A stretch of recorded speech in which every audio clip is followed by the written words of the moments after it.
So ఇప్పుడు చెప్పండి, మీరు రేవంత్ రెడ్డి గారి పరిపాలన ఎలా ఉంది? 1 ఇయర్ అయింది కదా. Utter flop. ఫ్రీ బస్సు పెట్టిండు, అది కూడా ఫెయిల్.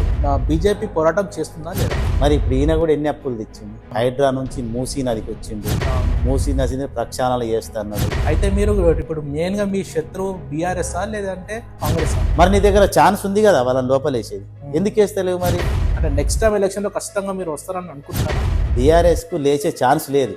కాంగ్రెస్ బతుకున్నా సచ్చినట్టు. ఒక బీసీ నాయకుడిని ముఖ్యమంత్రిగా చూసే అవకాశం ఉందా లేదా? బీజేపీ ప్రభుత్వం ఇక్కడ ఏర్పడడం ఖాయం. 100% బీజేపీ ప్రభుత్వం వస్తుంది. బీసీ నాయకులు ఎవరి దగ్గర దమ్ము ఉన్నది? ఇప్పటికి ఇంకా నాశనం చేయాలని చూస్తుంది. సో ఎప్పటికీ రాహుల్ గాంధీ ప్రధానమంత్రి కాలేదు. అది జీవితంలో జరగని పని.